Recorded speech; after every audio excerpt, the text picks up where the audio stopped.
What's up, guys? Welcome back to the channel. Boozer here. Thanks for stopping by. Today's video, we got some Plarium news here for the upcoming weekend summon events. Plarium has given us a heads up about a 1 day in advance, more than usual, so that our disappointment can linger for an extra day. But anyways, I'm really frustrated looking at the news here today. I want to share with you guys exactly why. So right here is the upcoming news for the weekend events. We have a 2x event for summoning epic and legendary champions from Primal Shards, guys. So there is a 2x event happening for Primal Shards coming this weekend. Friday, September 12th will be the start of the event. Now keep in mind that it is a 2x event for Primal Shards without the mythical boost on the Primal Shards. So if you guys see here, my Primal Shards, if you guys go into the summoning chances here, we got the Primal Shards, 16% chance at epic, 1% chance at legendary. These will be boosted 2x, but there will be no 2x boost on mythical champions. Now, the reason why it's extremely frustrating is because the last time we had a 2x, proper 2x summoning boost on Primal Shards was somewhere at the end of May. So it's been over 3 months since we've had a proper 2x boosted Primal Shard event. And yeah, it's long overdue. I'm sitting on a bunch of Primal Shards right now. I got 50, maybe a little bit more after I collect some chests. But we are probably overdue maybe about a month now. So it's a little bit frustrating. But you know what? That's okay. It's just an extra reason for you guys to hold on to your shards and save those shards for the October guaranteed events for the turtles or the turtle champions. We'll quickly go over the summon event that's happening this weekend, which is a also progressive event happening alongside the 2x Primal Shard event. We got some pretty nice champions here. We got Duchess up for grabs, obviously extremely powerful champion. We got Firo as well, highly used in a lot of boss content. Glacade, similar. We got Prisma, which is a really cool champion. Loki the Deceiver, which I guess is a free login champion. I don't know why he's here. And then we have, I guess, the exclusive champion. We have the Shredder, Little Miss Annie, and Fighty Tealcrest, which is a very insane champion. So let's quickly talk about some of these champions in detail here. So first we got Duchess, a little too up in the demon spawns here. Spirit Affinity support champion. Still one of the best support champions, at least for non-void legendaries. Been power crept quite a bit over the past couple years. Got an A1 shield. He's got the Veil increased attack block debuffs here on the 4-turn cooldown. Unfortunately, it's a little bit long nowadays when you think about it. But this ability is still really good for handling trials in Chimera. And then you got team-wide revive here, as well as a passive that reduces AoE damage, which is still very good. Got speed and all battles aura, great base stats as well. Pretty hard carry, especially if you pull her early. And then we have Firo the Barkhorn. Firo the Barkhorn here from Sylvan Watchers. Excellent champion. Probably my most wanted non-void champion, maybe. Or one of. Definitely in the top 3 or so. But he's bringing the decreased speed on the A1. He's got the block buffs. Decreased accuracy on the A2. And then he has an A3 with increased resistance and perfect veil. So this allows him to be your Torment Head counter, as well as boosting resistance on your whole team. He also has a passive here that gives you more damage for more buffs that your allies are under. So he also applies some buffs and very relevant debuffs, as well as giving you damage. Very good champion, can boost damage in your Hydra teams, Chimera teams. Yeah, definitely one of my most sought after, non-voids at least. We also have Glacade from the Sylvan Watchers as well. Similar kind of idea as Duchess, very similar actually, has speed in all auras, all battles aura. Similar base stats, a bit faster on the base speed, which is a big difference here.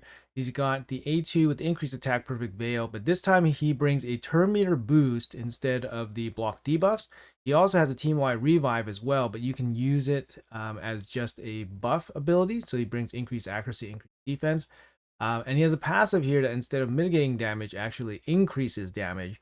So a little bit of the opposite of Duchess, where Duchess kind of reduces damage, brings some healing. Glacade brings more damage to you, and turn meter boost, which of course increases your damage and survivability as well. The next 2 champions on the list for the non-voids are a little bit lesser known, lesser wanted. We got Prisma here from the High Elves. She's a pretty cool, he's a pretty cool champion. He's got a cool passive here. that does some passive buff swapping. The problem is it's not 100% or it's not even a very high percentage chance of happening, which is a little bit lame. He has a single target revive, which is cool, and then he does have this join in attack paired up with the strip ability, and it also gives an instant turn if they kill the enemy. So that's a really cool A2 on a 3-turn cooldown. I haven't really seen this guy used too often, but I have seen him used with maybe like FINA teams as a high health for the faction unity bonus. So he's definitely a viable champion, but not crazy useful otherwise. And then the last non-void champion is a past free login champion. It's going to be Loki, and for some reason Loki is not loading up here. But Loki the Deceiver, there he is. You know, he's not a terrible champion. He actually does have a little bit of use. He has an A1 AoE, which can be useful in some situations. He can place block buff with a spread ability or a heal. It really depends if he's under Veil and what you're targeting. His A3 here on 4-turn cooldown has a chance to steal all buffs from one enemy and the turn meter, and then places increased attack on your whole team. You know, on a 4-turn cooldown, I guess it's fine. It's a turn meter boost with the plus attack. And then he has a passive here, which is pretty cool, like the evade ability as well, also placing the perfect veil. And he has a way to kind of like cheat death further whenever his HP drops below 50%.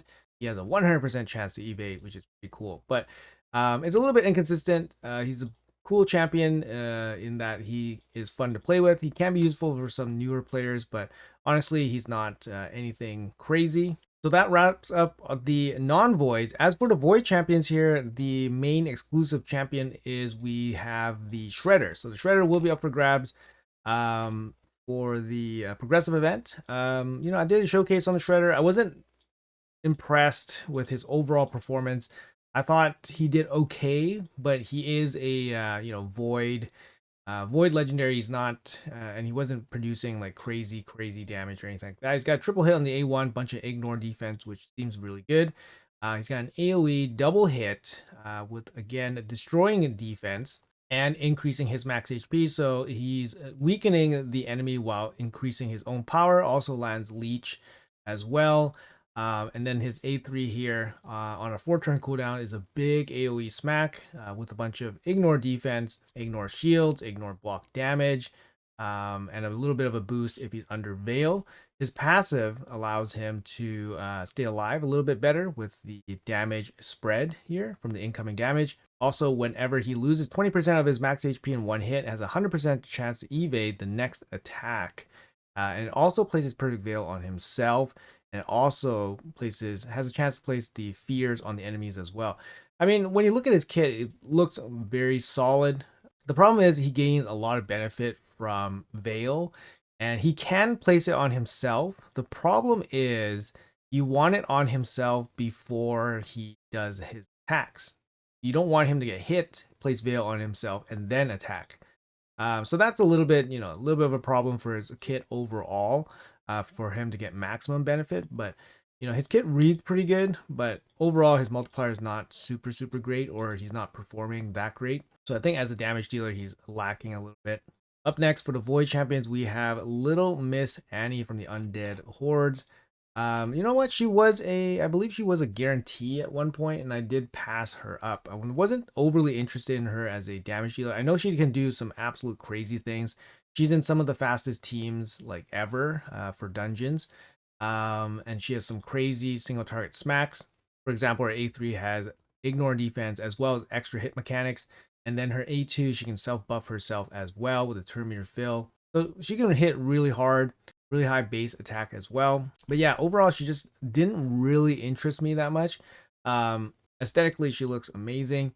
But for me, she's a bit of a pass for a Void champion nowadays. General utility is just a little bit on the low side for me. And then up next for the Void champions, we have Fighty Tealcrest from the Lizardman. Now, this champion is actually really insane. Again, I've done a showcase on this guy, play tested him a little bit, and yeah, he's really crazy. He's got an A1 heal your whole team. He's got an A2 AoE strip with the block buff, decrease speed, and turn meter boost on a 3-turn cooldown. For this type of ability, a 3-turn strip ability, it's crazy value. It's really strong. This ability. He is void affinity as well, so the chances to weak hit is not there. Really, really strong. And then his A3, really strong ability here as well. 4-turn cooldown, increased resistance, perfect veil, and the cooldown reduction by 3 turns. Now Donatello has a similar ability on his A2, but his reduction is only 2 turns. So Fighty here is on a 3-turn, which is, yeah, pretty insane. Pretty insane. He has the same condition where that this ability can't be cooled down or reset or whatever, similar to Donnie. But yeah, on a 3-turn reduction here is nice. His passive gives you a little bit of comeback ability when you come out of hard CCs, basically giving you increased speed, giving you a little bit more HP. Nothing too crazy. Also brings resistance in all battles. Ideally, this aura probably should have been like accuracy or speed or something. I think resistance is a little bit meh on him, but he does bring increased resistance as well, so maybe that's the tie-in. Great base stats as well, almost 23k HP. So he's going to be up for grabs on the weekend.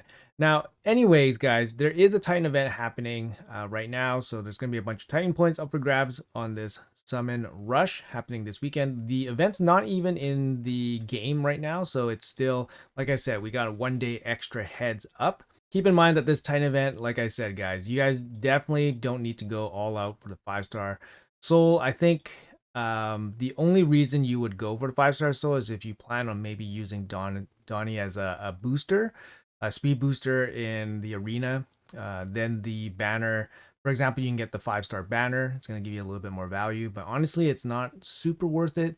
The tier 5 rewards are not very good. I mean, they're good, but they're expensive, right? They're expensive.